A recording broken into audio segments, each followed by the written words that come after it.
হাজারো অসুস্থতার মধ্যে হলেও সংসার যখন করছি, সংসারের সমস্ত কাজ তো করতেই হবে, তাই না?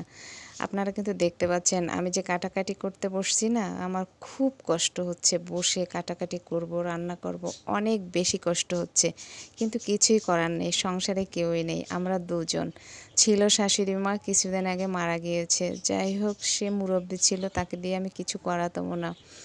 এখন সংসারে আমি একা আর আমার বর।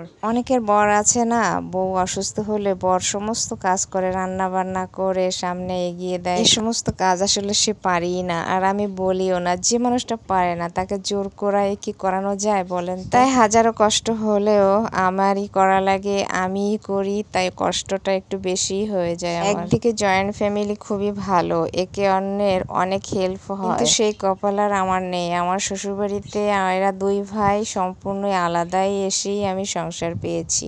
কিন্তু আমার বাবার বাড়িতে কিন্তু আমরা সবাই একসাথেই ছিলাম, দুই ভাই দুই ভাবি। আমি অনেক হেল্প করেছি একে অন্যকে।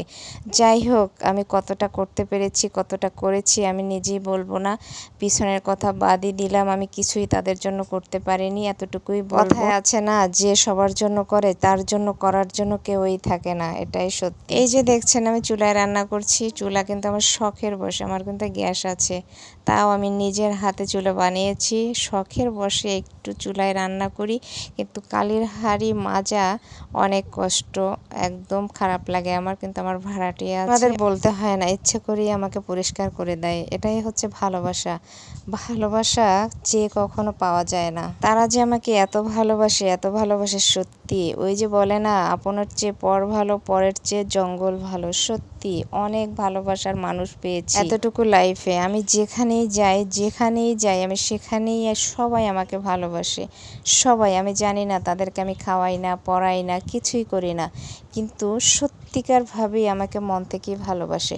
আর আমিও তাদেরকেই ভালোবাসি যারা আমাকে শুধু মুখ থেকে না, মন থেকেই ভালোবাসে। মন থেকে ভালোবাসার মানুষগুলো সত্যিকারের ভালোবাসার হয়।